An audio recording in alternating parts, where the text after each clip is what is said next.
inshingano zabo kubw'impamvu zo kugira ngo tuvugire imbere y'amaso yawe Mana. Turaguhimbaje, tukuzamuriye amashimwe, turavuze ngo icyubahiro ni kibi cyawe ibihe zose Kristo mwana w'Imana. Icyubahiro ni cyawe Mana, icyubahiro ni cyawe Mana, icyubahiro ni cyawe Mana. Ni wowe byiringiro byacu, ni wowe shingiro ry'ubuzima bwacu. Nta wundi twizeye uretse wowe gusa Mana. Nta wundi tuzaduhanga amaso, nta wundi tuzatubwira ibiri ku mitima yacu, nta handi dufite ubuhungiro ni kuri wowe gusa. Mwami Yesu Kristo, turagushimiye ko uduhaye uyu mwanya wo kuza imbere y'amaso yawe kugira ngo tugire icyo tuvuge imbere yawe. Uyu mwanya tuwuhawe nawe, uyu mwanya ntabwo tuwuhawe n'ibitekerezo byacu, nta nubwo tuwuhawe n'ubwenge bwacu, nta nubwo tuwuhawe no gushaka kwacu, ariko Mana ni wowe uzi ubitwemerera kandi ukabiduheza nk'ingabire ikomeye kugira ngo tugire icyo tuvugira imbere yawe Mana. Turagushimiye kubw'aba bose babashije kuzuka, abandi nabo barirengeje bakaba buguriye amatelefone yabo kugira ngo tugire icyo tuvugira imbere y'amaso yawe, kugira ngo dutaramire hamwe n'abari ku migabane yose y'isi. Ubu ni ubuhanga bukomeye bwawe Mana.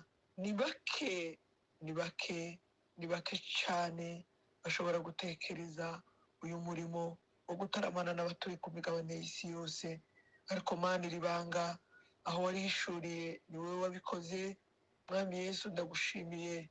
Hari benshi bayugurura kubw'impamvu z'amanama y'imiryango, hari abandi babyugurura kubw'impamvu z'amanama y'ibindi bitandukanye, ariko twebwe Mana abo wahamagaye bakabikora kubw'impamvu zo kuvuga izina ryawe, kubw'impamvu zo kuvugira hamwe no kuganirira hamwe, kubw'impamvu zo kumva ijambo ry'Imana, kubw'impamvu zo gusenga kurusha tuvuga imbere y'amaso yawe.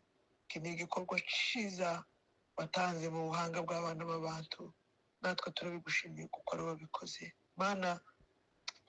Muri iki gitondo nanone dukomeje kuza imbere yawe, ntituzohwema Mana, ntituzoceceka utaraduha amahoro, ntituzoceceka tutaragera ku cyo dushaka, ntituzoceceka tutarasubizwa imitwaro yacu. Ntiducitse intege kuko udashobora kuyisubiza, ariko turabizi kuko uri Imana izisubiriza mu gihe cyayo. Niyo mpamvu natwe dukomeje kuba imbere y'amaso yawe, niyo mpamvu tutibagirwa.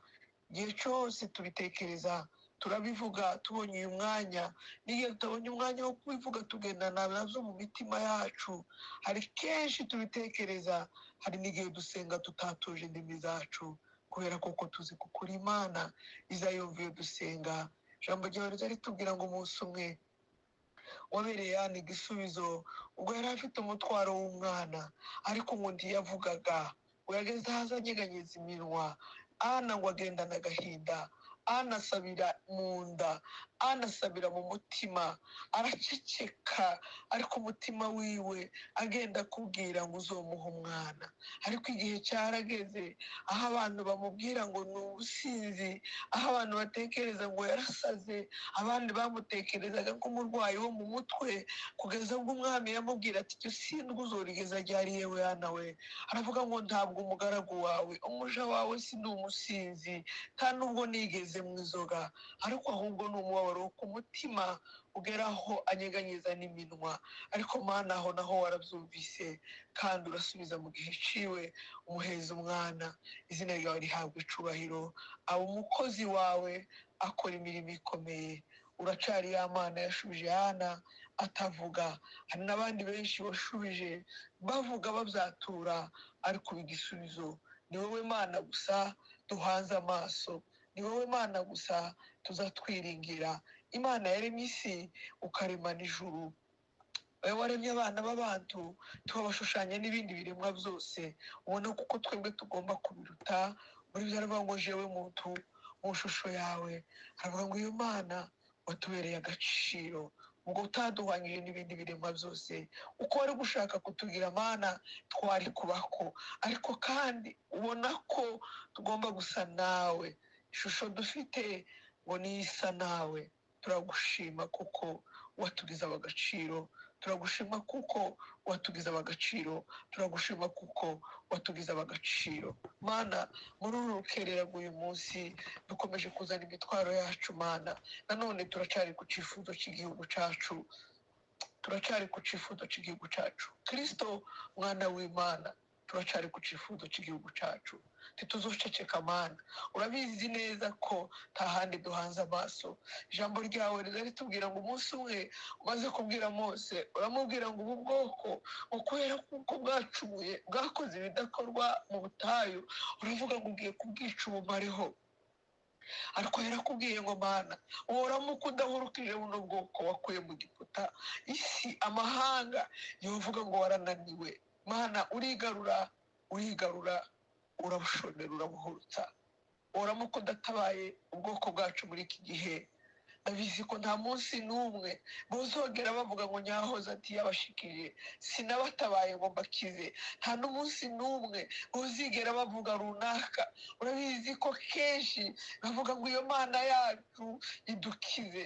Nta na rimwe bo kwibaza Imana twasengeye mu misozi ko wadutereranye, bavuga ngo Imana twasengeye mu mataba yaradutereranye, bavuga ngo Imana twasengeye mu matayu yaradutereranye.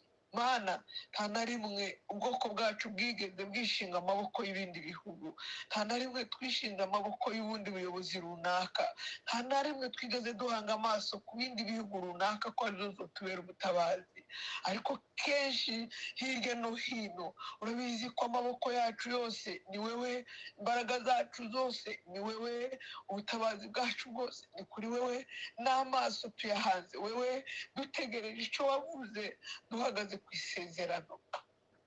Mana, duhagaze ku cyo wavuze, turindiriye icyo wavuze, kuko ni wowe twizeye. N'uyu munsi no kugeza kuri uyu munota, niyo tuvuganye n'abari mu gihugu baza bavuga ngo barindiriye icyo wavuze, bahagaze nko ku isezerano ryawe, ngo barindiriye ko ari wowe ubutabazi, ko nta handi hari ubutabazi.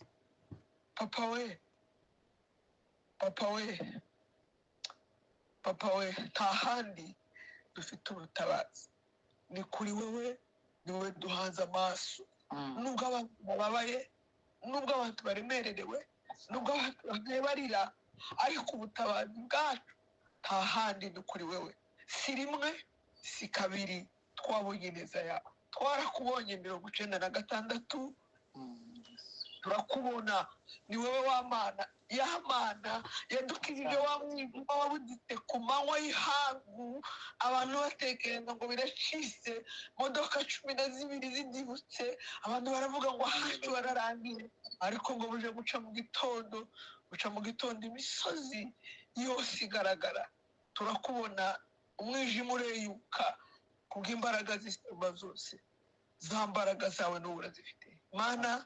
Nubwo hoba hariho muri twebwe benshi bacumuye bagakora ibizira, nubwo abantu baba baratezigirwa Mana, nubwo abantu baba barakoze ibizira, nubwo abantu baba baribana n'abanyamahanga, nubwo abantu baba baradiye imico y'abanyamahanga, ariko Umwami Yesu, ijambo ryawe riratubwira ngo umunsi umwe wabwiye Eliya, wamaze gutekereza ngo ko ari usigaye mu gihugu wenyine, uramubwira ngo humura Eliya we, 7,000 ngo bitarapfukamira Bahari biracyariho.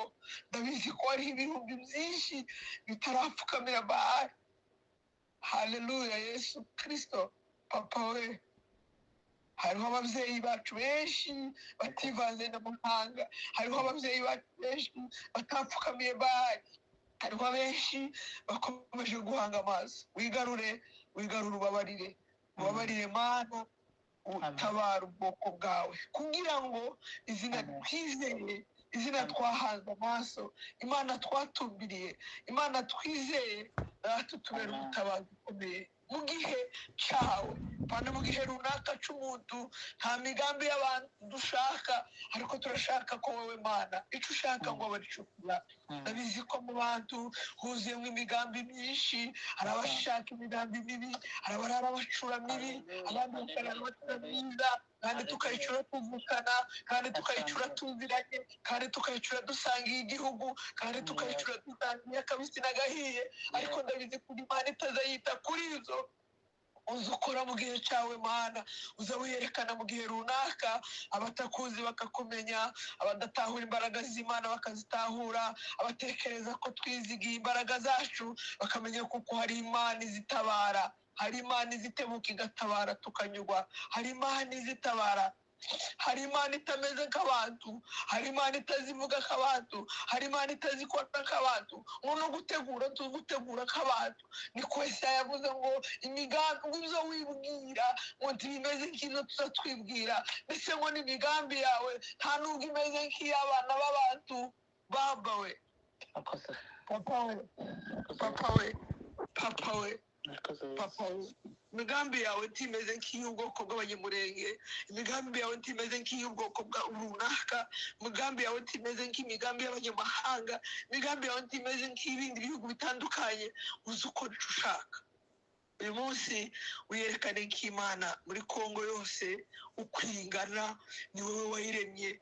Ahiri nayo ni umugabane nk'indi migabane yose, nayo yari umugabane nk'indi migabane yose, nta mara zidacika, ariko turabizi ko nta wundi wozimara, ni wowe wenyine Mana. Ugendagende dusengeye Uvira Mana, imigambi yose ni wowe uyizi kuturusha, twonayimenya, nta mbaraga zo kuba icyo tubikoraho, ariko uwo twizeye ni wowe gusa Kristo. Hari icyo ukora, hari icyo wavuze Uvira, nicyo duhagazeho Mana.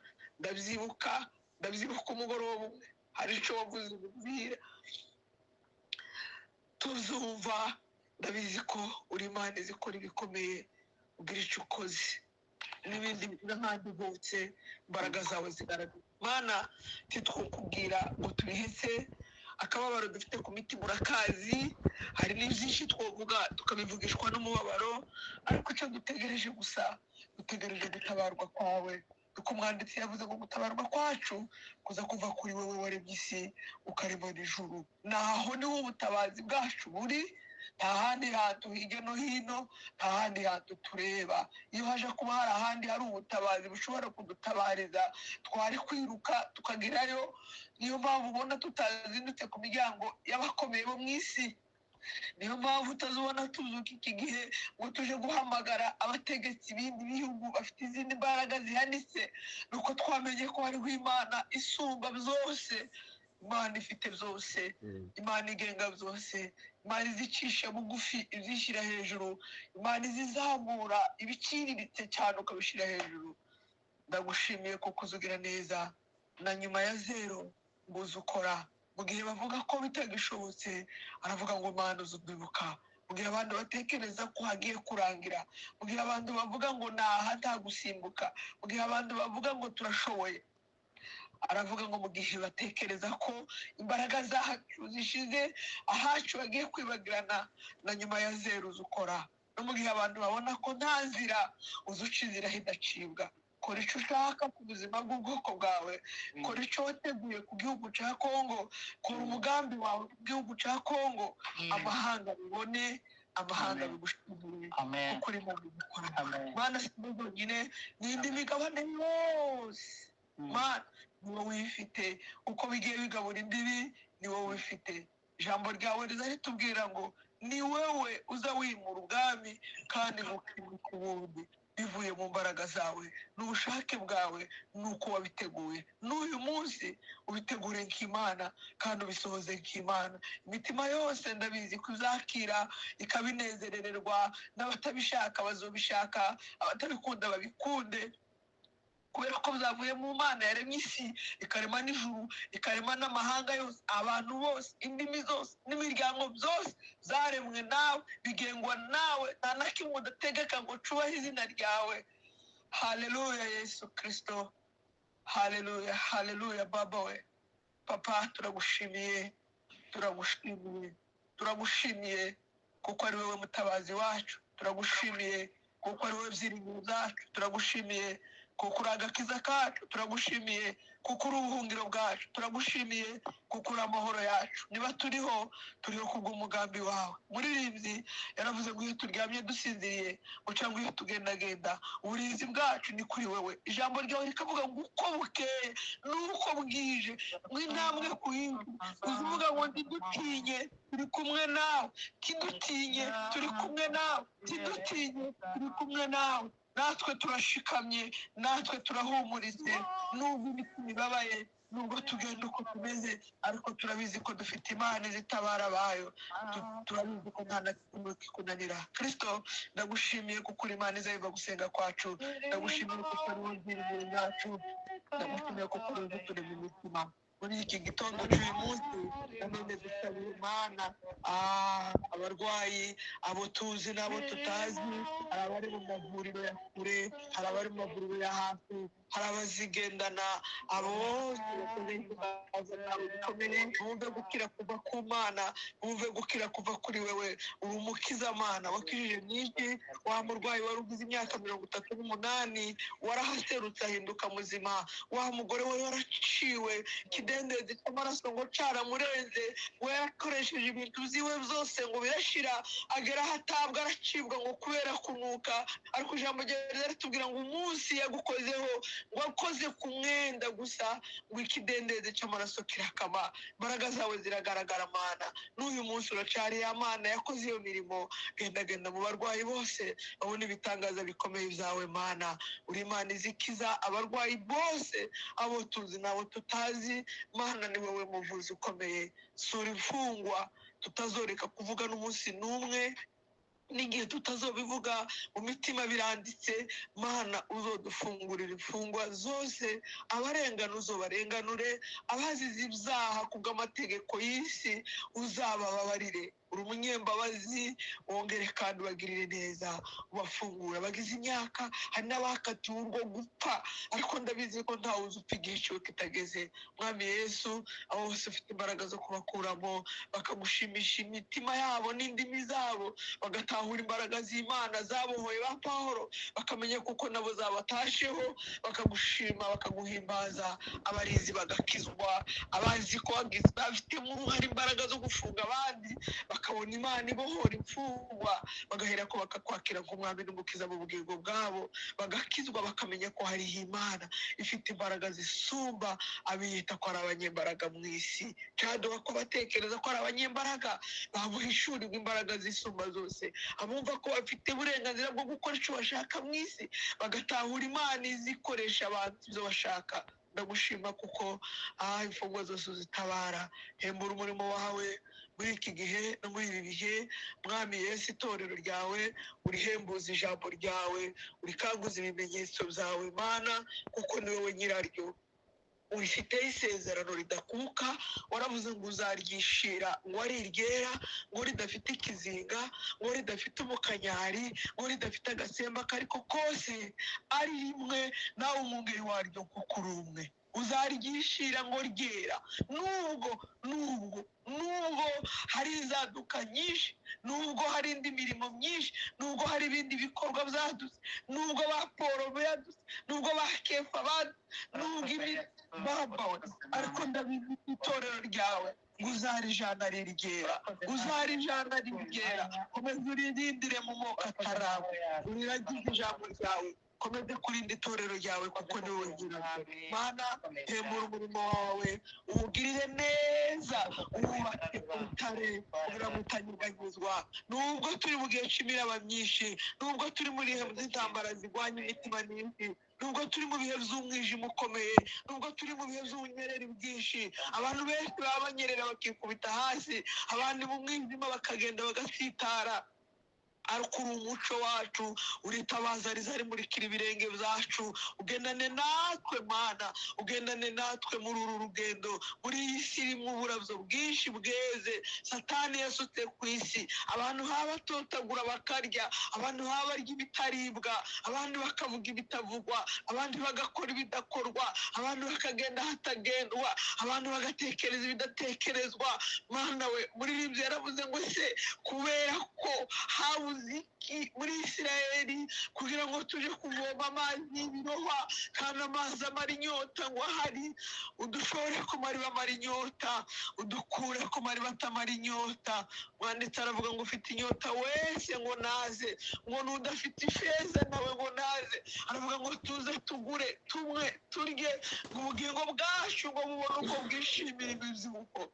Baba we turinde gushora amariba atamara inyota, ongera kandi udutize umwuka wera w'Imana utuyobora muri ibi bihe, kuko ijambo ryawe Mana ibyiringiro byacu riza ritubwira ngo abayoborwa n'umwuka wera abo ngo nibo bazoba abana b'Imana, abo uzasangaho ikimenyetso ngo c'amaraso ya Kristo Yesu. Haleluya Yesu. Baba we, papa we, abo ngo nibo bazaba abana b'Imana. Nubwo abantu bahaye bazimya ibimenyetso by'amaraso ya Kristo bakabyikuraho, nubwo abantu bahaye birukana umwuka wera w'Imana bakambara imyuka yo kwiyemera ibishushanyo mu isi, ariko ndabizi ngo muzasangana umwuka wera w'Imana nibo bana b'Imana. Turasaba umwuka wera w'Imana muri ibi bihe Satani yasutse imyuka iyoza mu isi. Turasaba imbaraga z'umwuka wera w'Imana kutuyobora, umwuka wemeza abantu ibyaha bakabyihana, umwuka uzutesha abantu gukora ibidakorwa, umwuka uzutesha abantu kuvuga ibitavugwa, umwuka uzuduha kubana n'abantu bose amahoro, umwuka udutumbiza igihugu c'ijuru akatureza amaso yacu ibyo turebesha amaso y'umubiri, akadutumbiza igihugu tuzatahamo. Ndagushimiye ko kuri ihumure ryacu, komeza ubane natwe muri uru rugendo twatoye, uduhe kwihangana.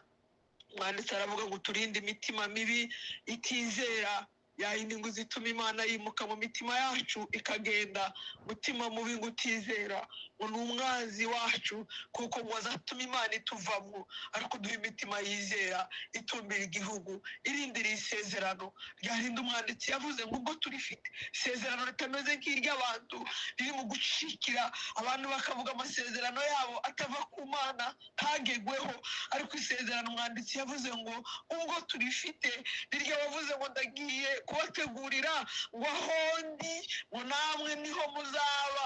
Turabizi neza ko iryo sezerano rihari ryavuzwe n'utabasha kubesha. Mwanditsi aravuga ngo ubwo rihari, ubwo iryo sezerano rihari, aravuga ngo dutinye ngo hatagira ikintu cyose cyozotuma tutarigeramo. Kristo twihanganishe muri uru rugendo, twambike imbaraga z'umwuka wera w'Imana, uduhe kubana n'abantu bose amahoro, uturinde kugenda nabi, turinde kuvuga nabi, turinde kurakara, turinde kwivanga n'abanyamahanga, turinde gukora ibidakorwa, turinde kuvuga ibitavugwa, turinde kwishushanya muri iyi si. Mwanditsi aravuga ngo ntitwishushanye n'ab'iki gihe, ngo ahubwo duhinduke rwose tugize imitima misha. Uturinde kwishushanya n'ab'iki gihe, uduhe imitima ihindutse, imitima itumbiriye Imana, imitima itunze umwuka wera w'Imana, imitima yambaye umwuka wera w'Imana, imitima iriho ikimenyetso gikomeye, kugira ngo Yesu Kristo niyazaza azasange turi maso, amatabaza yacu yaza. Kristo ndagushimiye, iki gitondo turakwegereje gutaramane natwe. Sura imfubyi n'abapfakazi, abakene badafite shinge na rugero, ababuze ibyo barya n'ibyo banywa n'ibyo bambara, ababuze aho barara bari ku misozi, abantu bose bafite impamvu zitandukanye, abo bose babona ukuboko kw'Imana kubapfunyukire muri iki gitondo. Mana, ni wowe upfunyitse ibyiza byinshi, upfunyurira abashoji ibyo barya, abari ku misozi babuze uko bateka, ubifite imbaraga zo kubapfunyurira ukabahaza. N'uyu munsi uracari amana zitubura bike bikaba byinshi bigahaza benshi. Gira neza Mana, ubasure bose abafite ibibazo bitandukanye, umwuka wera w'Imana akomeze kubana nabo, kubana n'abana bacu b'abakobwa, abana bacu b'abahungu, bambika imbaraga z'umwuka wera w'Imana no gutahura Imana, bakure bashimwa nawe, bashimwa n'ababyeyi. Turi mu bihe bibi bihaye bitanya ababyeyi n'abana, bigatanya abana n'abana babo, bigatanya abagabo n'abagore babo, ariko iyo myuka yose y'umwanzi tuyamaganiye kure Mana, ngo tugirire neza, twigishiriza abana bakumenye, baca bugufi, bubaha Imana, bubaha n'ababyeyi. Umwuka wera w'Imana bari budukoresha, taramana natwe muri iki gitondo, abaririmba, abasenga, abavuga ijambo, umuntu wese ugira icyo akoze muri aya materaniro umuha umugisha, ababiteguriye ibi ngibi ubaha umugisha, abayobozi bacu baturimo ubaha umugisha, abaza bihanganira aya masaha ubaha umugisha, abantu bose batahuye imbaraga z'Imana ubaha umugisha, n'abatarabitahura ukomeze kubitahuza abantu batahura imbaraga zikomeye za Kristo. Ndagushimiye kuko ari utugirira neza, ukomeze utaramane natwe, ukomeze utugirire neza, turasubitse ariko Mana ukomeze ubane natwe, utwihanganisha uyu murimo kuzageza umunsi tuzagera ku isezerano ryawe, ukaturuhura imiruho yo muri iyi si. Amahoro yawe akomeze kubana natwe none n'iteka. Data, ni mu izina ryawe tubisabye kandi tubigushimira. Amen.